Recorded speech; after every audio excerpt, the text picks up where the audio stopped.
Hello everyone and welcome to episode 28 of the Spawn Point podcast. Joining us as always is Andy. Hello. And we also have Ebbie, who is going to be joining us, as we mentioned last time, for next few weeks, while Steve is moving house. So, compared to last week, we've actually got a bit to talk about, which is probably an understatement because Stuff is happening in the news. Things are happening again, picking up. It is no longer, a drought of news. So the first thing, for the Far Cry 4 stuff that you talked about, with these fraudulent keys, they got revoked. They were sold on what are grey market retailers. Now, what is a grey market retailer? Well, if we steal the definition off of Wikipedia, it is the trade of a commodity through distribution channels, which, while legal, are unofficial, unauthorized, and are or unattended by the original manufacturer. So you're allowed to purchase from them because it's legal to do so, but it's not kind of ideal in the eyes of the manufacturer, the person who's actually provided that. So, for example, the way this fits in with video games, mostly PC games, because you get the keys for Steam and Origin and everything, is you basically purchase it off of their site and somebody sells it on there. But there's sites like there's G2A is quite a popular one. There's G2 Play, Kingwin. Kingwin acts slightly differently. Yeah, than G2A and some of them act slightly differently, and some of them will sell directly stock from themselves, and they'll also have just random seller like me or you can just sell a game on there. Or they'll kind of have their own stock to sell. There's so many of them. It's just like a softer version of the black market. It's like they're not cool enough to be in the black market. It's not, in a lot of ways, as a consumer, you're not pirating the game because you are purchasing it. But the reason why some people are like, why is it so cheap on, from these grey market retailers? Well, the reason for that is, when you buy, for example, if you bought a game in Russia, it would be a lot cheaper to buy it from there than it would in the UK. And that's because when publishers or, developers, when they decide the prices for these games, they do it based on what's like the average household income and stuff like that. And so they set different prices for different places in the world. So we'll pay more than somebody in Russia, for example. And they base that off of the fact that, people are better off here, maybe, the general kind of majority of people. So a lot of people think that's unfair, and they think like that's kind of discriminating, because you may not be one of those people that is earning that average amount. You may be, struggling financially, and so you should be able to buy it for just as much. So a lot of games are region unlocked. You can buy them from different places. They're not some specific place in the world. So people will buy, someone in Russia may buy loads of copies of a game. Some might be fraudulent. That's kind of part of the risk of being taken. And then they'll be sold, and then somebody will come along and purchase that because they can get it cheaper. And they've got the same game. They've just bought it from a different source, from a country where it was more accessible. There is a lot of risk in doing that. And that's kind of wants to bring me on to my next point of, have either of you ever purchased a game from any grey market retailer at all? Nope. I've never had a need to, so I buy all my games on Steam sales pretty much. I do want to actually mention as well, there are a few sites where you can get, not just PC, there are console, because you can get digital copies now. You can get like Nintendo game, Wii U games, Xbox One games, really? PS4. There are quite a few. I'm not trying to be a salesman for them, so I won't mention. I'm interested. Well, I'm not going to, while we're recording, I'm not going to mention names of sites that do certain things, so I don't want to seem like I'm advertising them or sponsoring them or anything. But afterwards, I'll let you know. Because that's the way it would come across. But have you ever felt a need to, Andy? Have you? I think I bought one game off of G2A ages and ages ago. But that's literally the only thing I've done. I haven't seen a need to really do it because I can afford to buy games at full price. Or if I can't afford to do it, like it's either wait for a Steam sale to come around, and then it's just your Steam library just fills up there, doesn't it? Did you ever feel really hesitant to be like, well, I don't really know if I should do this. Am I going to get a key? Did you feel really reluctant when you did it, or? I think I only saved like £5, so it really wasn't worth my time and effort, really. Because I tell you, the person who isn't here right now, who is somebody who's bought quite a few games from G2A, is Steve. He purchased that during actually never played the game, but during Halloween last year, we were going to be like, oh yeah, we'll play some games, we'll live stream them. What games have you got? And Steve didn't have any kind of like horror type games. He's like, oh, I might get Killing Floor, and it was selling for like,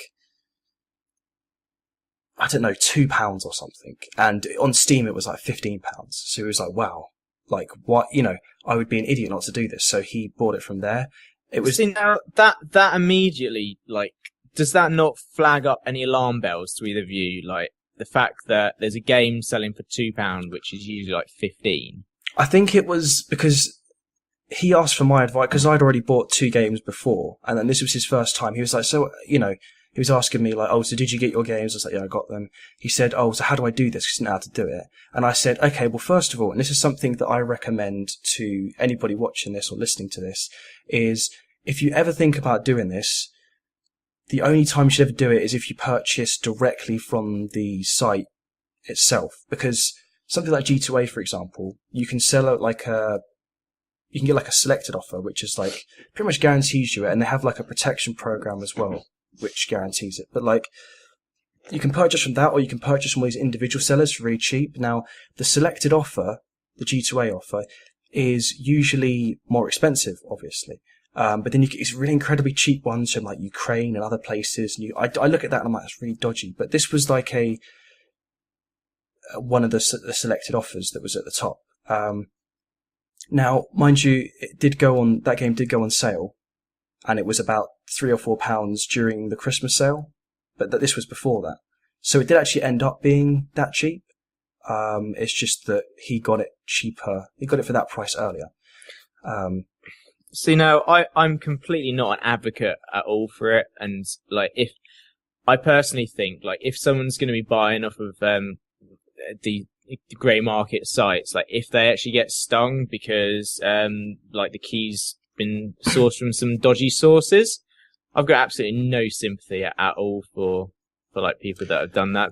I'm gonna have to. I've been keeping an eye every time I hear news about this stuff. I keep an eye on the games that I have purchased. I've only purchased 3 titles from grey market retailers, and one of those was an Xbox game. It was a code I got, and I basically entered that in, and it was fine. And I think that was in November that I got that. I only got it £10 cheaper, but I thought the only reason I really did that was not because I was like, oh well, on the Xbox store, games that are digital are like £55, £60, something ridiculous, and this wasn't as much as that, but I was getting the digital thing for the same. I think somebody was selling it in this country for that price, and that was the only time I never did it from like the offers that are like recommended, like the top one. And so I was taking a big risk with that. And then when I purchased, I was really nervous, and it kind of like that I was going to get scammed or screwed over, because I did actually want to kind of just experiment, because I thought we're just like looking about like, oh, is anyone going to catch me? Like just to see if I actually got a key, like the first time I did it, because I was just like, I wanted to experiment and see, what actually happens, how it all works, just so I can kind of get a different perspective, like rather than, it's like if you complained about food that you haven't tasted. It's kind of a little bit like if you try it, then you can actually have like two sides of. Hey, have you tried this stuff? Here you go, son. The first one's free. But yeah, so like that, my recommendation would be if you are going to do it, just be really, don't buy anything ridiculously cheap. If you do feel like, oh, I'm going to do this because I haven't got much money and it is legal, well I'll buy it. Then don't do it for the really cheap ones or any dodgy, anything you think is dodgy. Just kind of be really careful. I mean, funny enough, there was one that was Lloyd in the UK. There's Lloyd's Bank, and they had this thing where they kind of reward small enterprises, for business startups. And one of these grey market retailers actually won in the southeast Really? for 2013. So they got a lot of business because of that, because they got this bank's seal of approval, pretty much, and they got this award for being like best startup of 2013 or something in that region. It's for 2013, so you can feel free to look it up. But I will. but kind of going on to the next bit about like these retailers and getting these keys. Going back to Ubisoft, you have to help me out with this, Andy, because you reported on the news exactly what it is, and so I've got this information, but I, haven't done as much research as you probably did. But they've reinstated the keys, and there were some stolen credit cards, made purchases for Far Cry 4 keys. They decided to deactivate all those keys as a precaution, but now they've reactivated the keys that people are already playing on. So basically, Ubisoft and I've actually drawn a blank here. That basically all of these codes were bought on EA. That's it. On Origin, using fraudulent credit cards, and then they were sold on to like places like Kinguin. And out of all of their retailers, apparently it was at a ridiculously low rate, and only, I think it was 35 of them decided that they were going to like pick this up, because the way Kinguin works is it's a bit like eBay so you have all of these market retailers and they sell all the keys so independently, and then Kinguin take a bit of a cut.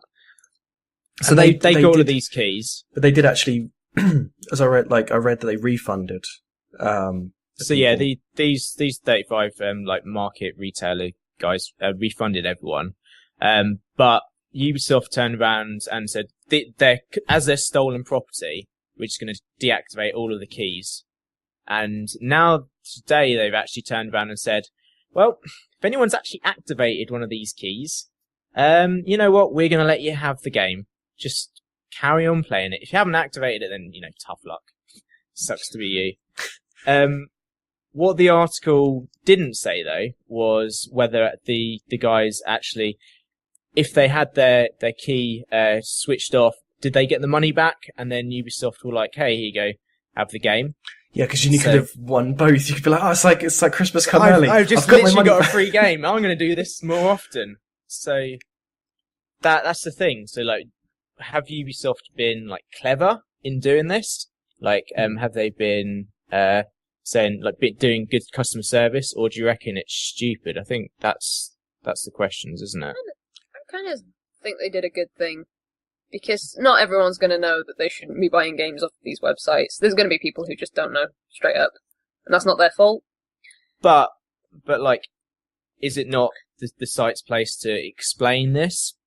Like, where exactly these keys are coming from? What are you going to explain? Like, our site's really dodgy, you probably shouldn't buy from us. I guess, yeah, and if you think about, like, PR-related kind of issues, you wouldn't say, it's a little bit like, I really can't wait to talk about the Need for Speed thing. But, it's like EA saying, well, the reason we want you to pay for in-game petrol is because we're greedy. It's like, if everyone was honest, then they wouldn't really kind of... But, maybe not that. You should expect, like, the sites to say, hey, our keys don't come from us necessarily. The reason they're so cheap is because some person around the world bought it and they've resold it on. But people buying from these sites should actually bother to do some research themselves then to actually find out, why is it so cheap? Why can I get it for like I have actually sold low price? I have actually sold a game on G2A as well. That's the thing. I bought 3 games and I sold one. And that's because I had a spare copy of Borderlands 2 just stuck on my Steam. And I was like, oh, well, I'll sell it off. It wasn't really selling for much, like, because it's always on sales. It's always really, really cheap. And the way that the process works, it's kind of like when you gift somebody a game and it emails it to them, well, you can do the email option.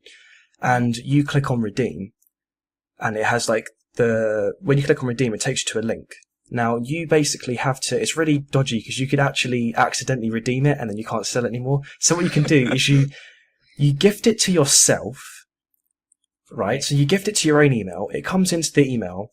Then when you go to click on the redeem thing, right click, copy that link, paste that into the thing where you're going to sell it on the grey market site. It goes on there and then you can set whatever price you want. It just sounds like a really long-winded way. Yeah, Happy obviously birthday, Andy, have a free game. The retailer take a bit of a cut as well, and you sell it, and then they buy it, and you get that money put onto your account because you have to have an account set up. But there's no kind of barrier to say, well, what if this link doesn't work? Afterwards, you can say, well, invalid key, but it doesn't seem like nobody checked to see. It was really weird with the Xbox code that I got. So what? So you're saying like if you click on it and redeem it, then you can't sell it. So well, what if you're logged in and you click redeem and it goes because usually if you gift it to somebody and you click redeem and you're logged into Steam, it will say, you've been gifted this game because that's how it wants to. What's to stop you just putting it in there and just being like, it's not been redeemed, wink. That was a really shit wink. That was a blink. I don't know. Watch that again. That was a blink. Wink. Wink. But you know what? I don't know because I've never been victim to that, and I don't do it regularly enough to kind of fall into that trap. But it doesn't seem like, I don't know. Maybe they check. I don't know because they can't check it because the link. If you go on the link and you're logged in, the only way you can find out is if you get gifted it. So I don't know. It's really dodgy. But the weird one with the with the Xbox code, this is a really weird thing. If you buy codes which aren't gifts, so if you get the key, because you can sell keys on there as well, so the gifting's a little bit weird. With the keys, when I got it was Assassin's Creed that I got.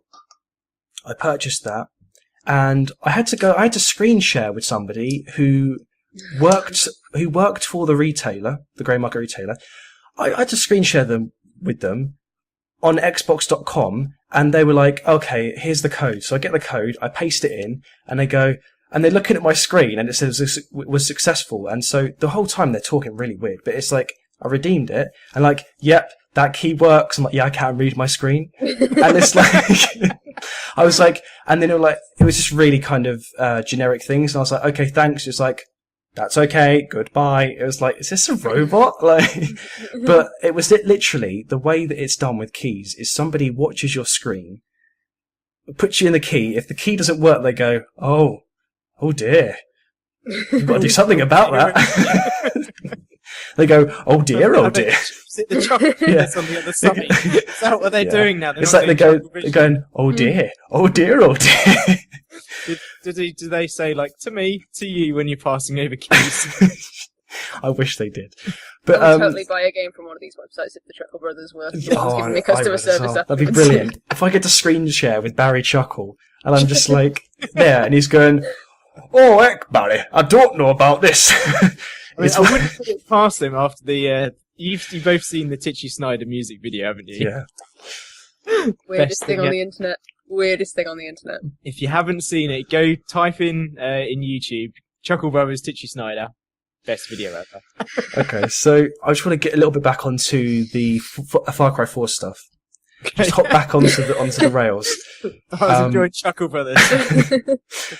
So, on Game Informer, there was an article written up about these keys, and Ubisoft provided these three statements. So they said that after a further investigation of the keys that were fraudulently purchased. Wow. I can't talk this week. I get it from Andy. They're reinstating keys for consumers who've already successfully activated and started playing them, as we said. They're working with EA to prevent situations like this from happening again. They'll continue to deactivate keys which are found to be fraudulently obtained and resold. And they strongly recommend that players purchase keys and downloadable games only from Uplay or trusted retailers. So there are actually sites that are retailers that aren't Steam or Origin, like Green Man Gaming is a legit one, it has been. GOG as well. Yeah, they're official ones which have been kind of, I guess, endorsed by these companies, or they've been confirmed that you can actually, you're safe buying from them. So Game Informers, they kind of provided their own take on it, and I guess we've already discussed about, whether we thought this decision was right, but just your opinion on their take on it, whether you agree or complete disagree. So they said that Ubisoft had every right to pull the plug on the stolen merchandise. However, this move is a smart play with regard to customer service and satisfaction. Hopefully those customers that were impacted by this keep in mind when purchasing from potentially problematic sites in the future. I cannot talk today. My mouth is all messed up. Would you like to put your false teeth back in? So yeah, essentially they're saying, they had the right to do this. It was a smart move that they decided to kind of reactivate them, and this should teach people a lesson. Is that a good kind of take on it, do you reckon? And that's the kind of good thing to take from it? Do you want to go? I guess. I don't know. I don't know that I have much to say about it, because it's just like people made poor choices, and then Ubisoft did something good for once for the consumer. I don't know. I kind of like want to agree, but at the same time, I don't think they should have like deactivated them and then gone. Actually, we instead of teaching you a lesson, like you shouldn't be necessarily doing this, like because you don't know where they've come from. We're just going to say, you know what, you can potentially have your cake and eat it. You can, if you got your refund, you can still have this free game. No one learns any lessons. Everyone still goes on doing this stuff that potentially happen in the future. I don't think it'll happen again. Really? They might revoke keys or whatever, but I don't think they'll be like, okay, well, we said last time the people who had already got the game could have the game, so you can have the new game. I think they'll just be like, well... The thing is, they say that they're going to do something about it, but or they're going to sort of try work harder to kind of stop this from happening. But remember with the pirated games, they didn't exactly stop that from happening. They just removed a field of view slider. Like, that's not exactly... I don't even tamper with field of view sliders. I think the best one I heard was Game Dev Tycoon. Yep. They made a fraudulent, like a pirate version of that game. Oh, yeah. And as you were going through, at some point within the game, your like game dev company would get shut down because people were pirating games in the game, and that was just literally the best pirate version. That was amazing. I like when people were posting on their forums, I keep getting stopped by piracy, what do I do? Shouldn't pirate the game. Suck it. But I think, it's not really kind of doing something about it. It's more just saying, hey, don't do it. I think the question is, bad consumer. They're saying that this person, this Russian, managed to purchase all of these keys on fraudulent credit cards. Surely, if he's getting all of these keys on credit cards, someone should have gone, hang on a second. This person. Why are they buying 30,000 keys? In Soviet Russia, Far Cry buys you! Is he just getting a lot of Christmas presents for someone in January? Possibly not. Maybe we should do something about this. So I think that's the fault of EA, not necessarily Ubisoft. I'm just glad that he didn't say, look, there's clearly a situation on our hands, and they didn't use this as like an excuse to go, there's clearly a problem with, people pirating and these grey markets. So, just to avoid risk, we're going to remove these games from Steam again, and they're only going to be available on Uplay. Because originally they were like, all these holiday titles, you can't get them on Steam.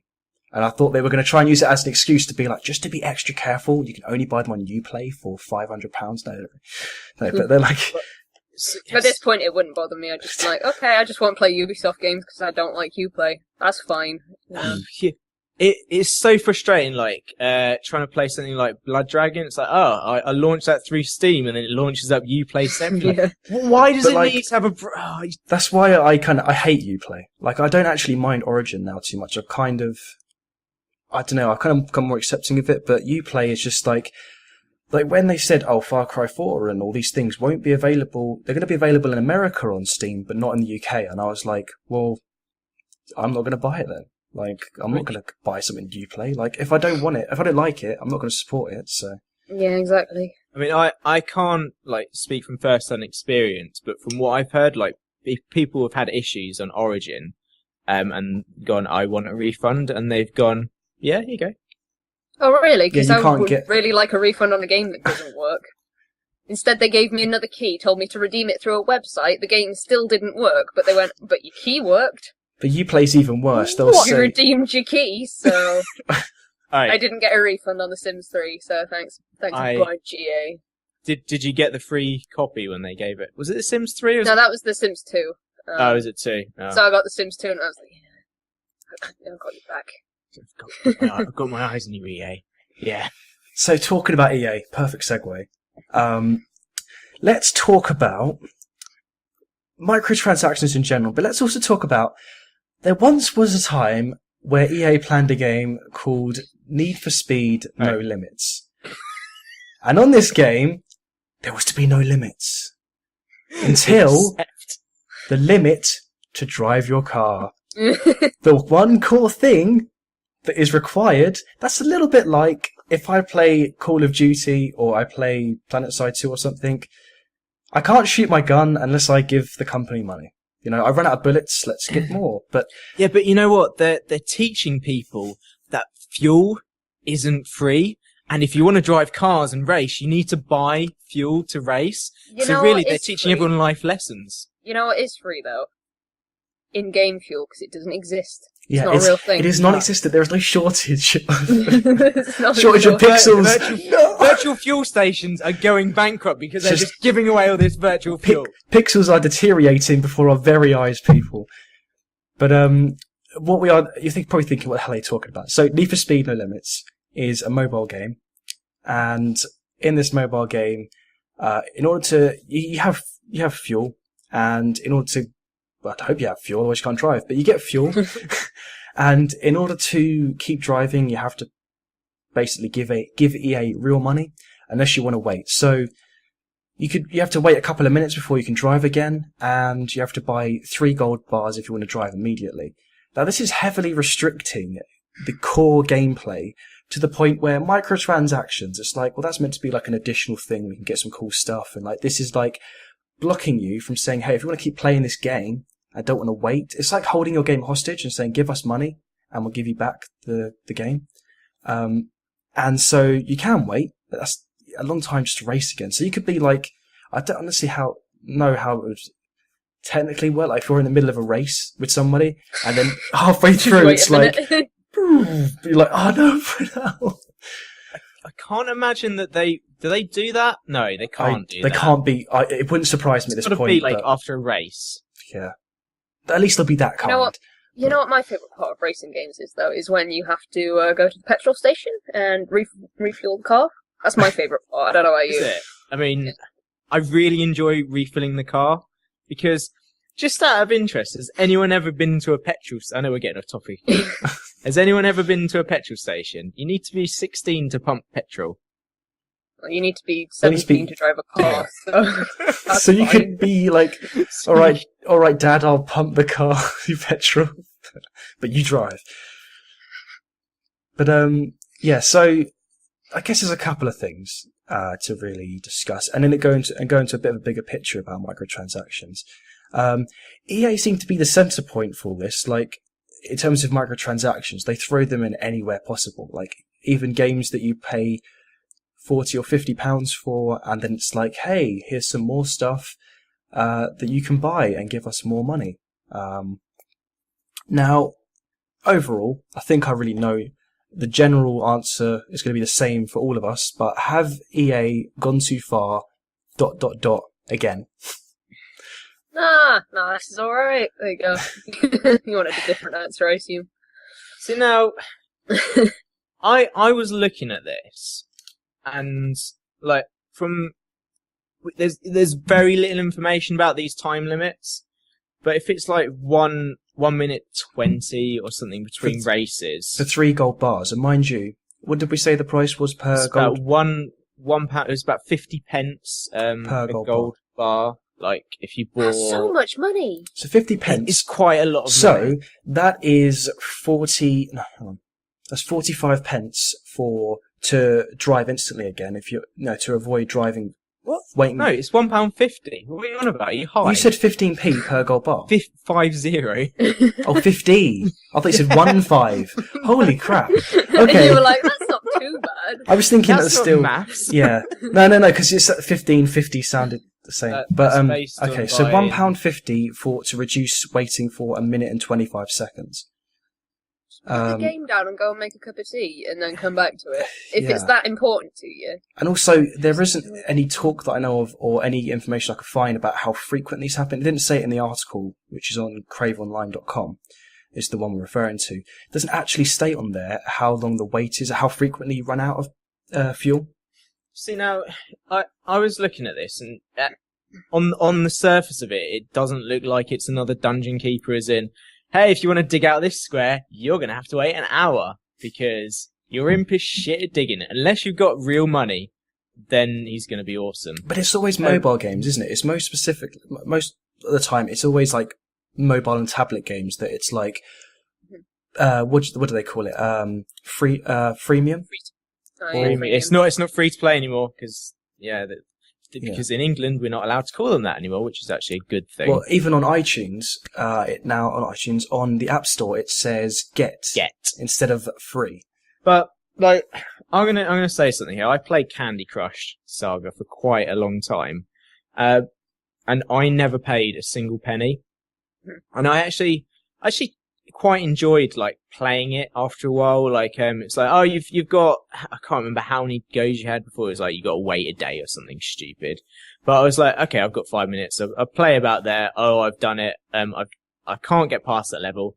I'll just chuck it away. And I think it lasted longer, like, as an actual game than if I were just to go and play again and again and again. And like, oh, I've played it for an hour. I'm bored of this now. Like, I also had, Triple Town, which is, you could either get it free or it was slightly different. You could actually pay, I think it was a couple of quid, and then it would just unlock the whole game.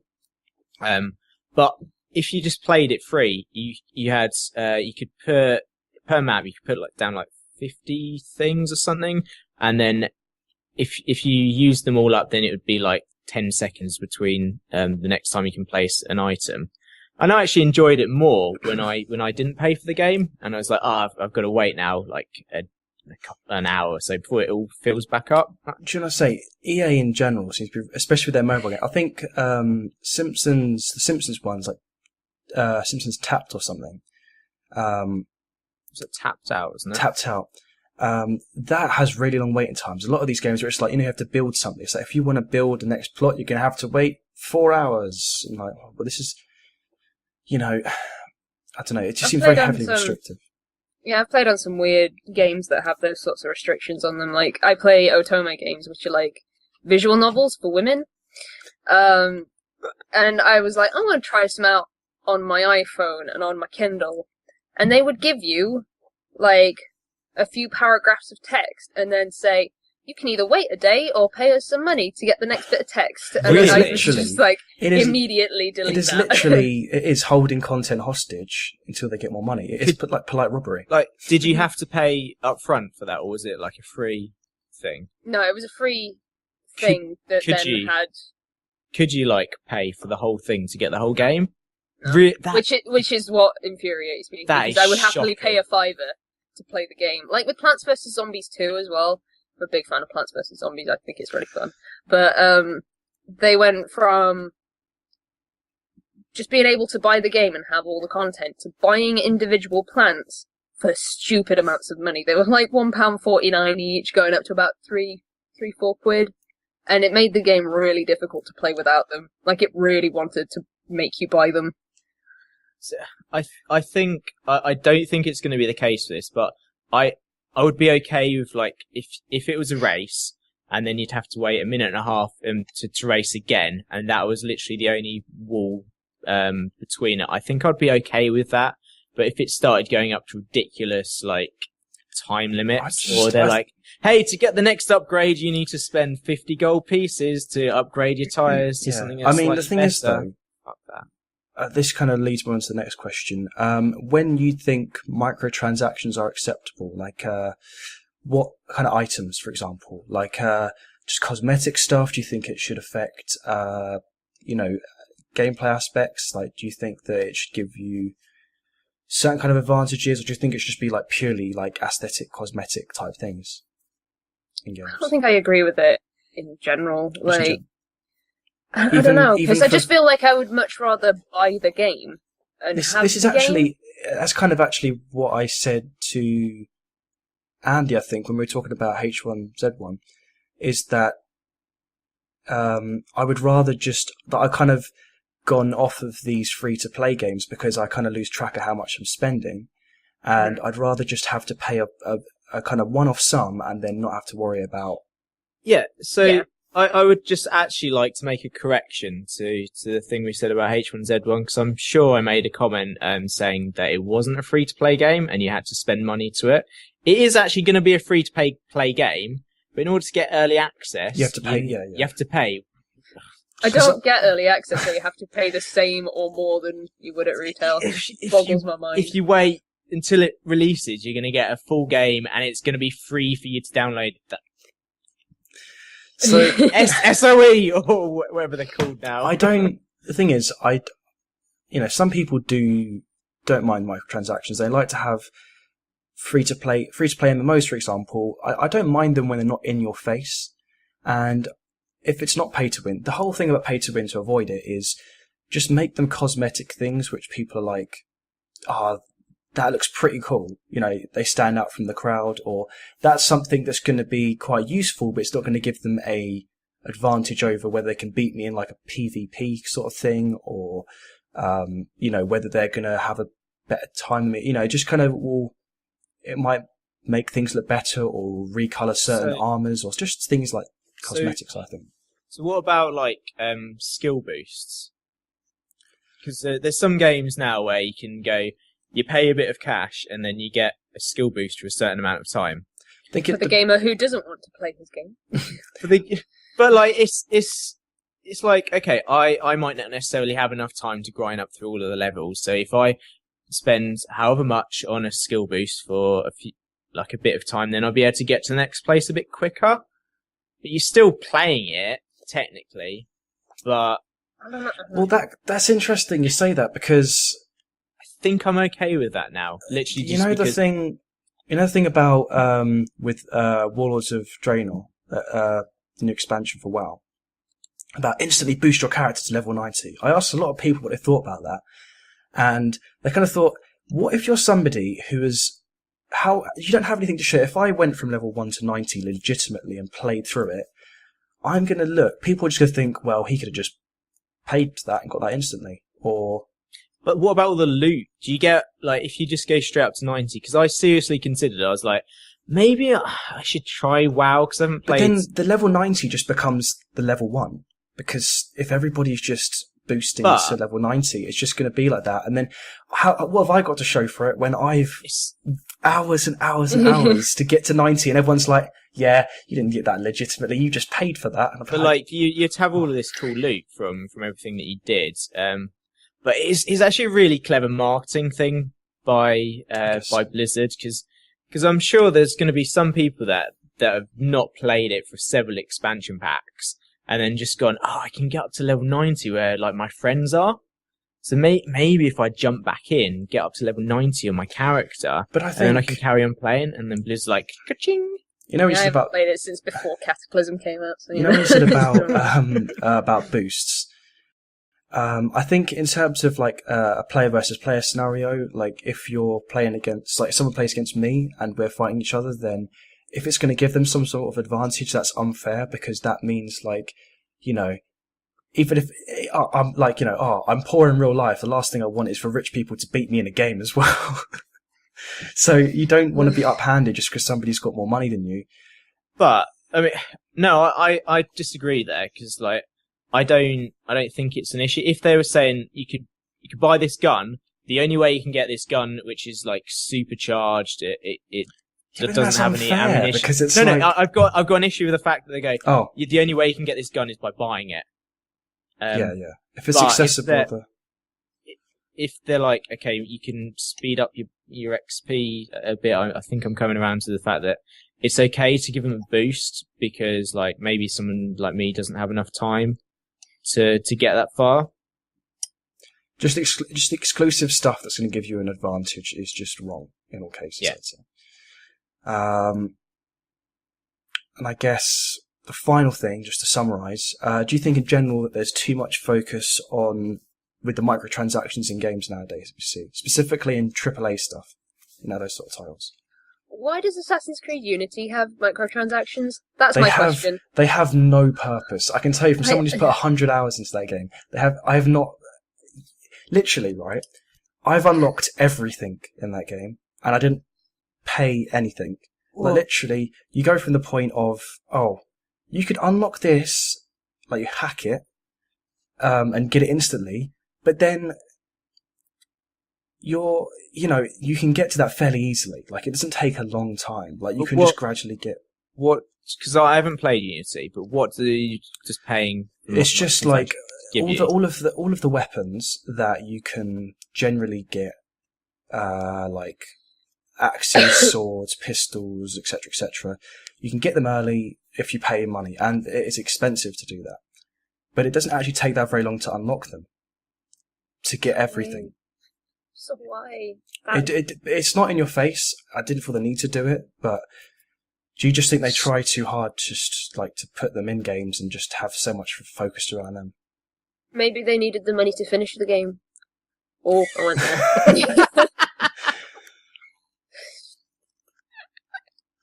Sorry. I'm a big Assassin's Creed fan, but I'm not impressed with Unity by the looks of things. But just, yeah. But do you think in general they need to kind of focus less about those? I think either make your game free or freemium, either have microtransactions in your game and give away the game for free, or buy the game and then be able to have all of the content without having it behind paywalls. Because... So you don't think you should pay for the game and then have transactions? No, as well? why? I've just paid like 30, 40 quid for a game. The last thing I want to do is give more money to unlock parts of the game. Fuck that. Seriously. EA, you need to stop doing that as well. Yeah, remember guys, Need for Speed No Limits. The irony is in the title. Except for all the limits. Except for the petrol. But yeah, I think that pretty much sums up this episode of The Spawn Point. If you've enjoyed this video, then leave a like. If you hate this video, of course, don't. And also, tell us what you think about microtransactions, Sony Online Entertainment, what they've done, and even about the grey market retailers. Let us know if you've purchased any games from them. Any of the stuff that we've discussed, let us know your thoughts in the comments. And as always, there will be an annotation where Ebbie is right now that takes you to her channel, and you'll be seeing a lot more of her in upcoming weeks, so get used to it. Get used to me. Yeah. Get used to it. Get used to it. You may as well tell people the stuff you've been in this week, because there's some stuff out, isn't there? Oh gosh, lots of stuff. I run an online anime club, and that's happening on Saturday this week. So we're doing Kuroko no Basket Season 2. Which is awesome. Watch it. Go watch it. Subliminal message. Go watch Kuroko. Right, I gotta make sure I've got everything. I was just in another gaming podcast, which is just a sort of casual gaming podcast with my friends, and you can find that on youtube.com/permadeath podcast. And I think this weekend I'm in an 8-hour long stream from midnight until 8 a.m. UK time, all about Gunpla, if you know what that is. Is that Alan, by any chance? Yeah. So, if you want to know how to build robot model kits, come on by. Yeah. So, from all three of us, that is all for this week, but we will see you next week for the next episode of the podcast. Until then, goodbye, and to finish watching this video, give us some money. Yeah. Goodbye. Goodbye.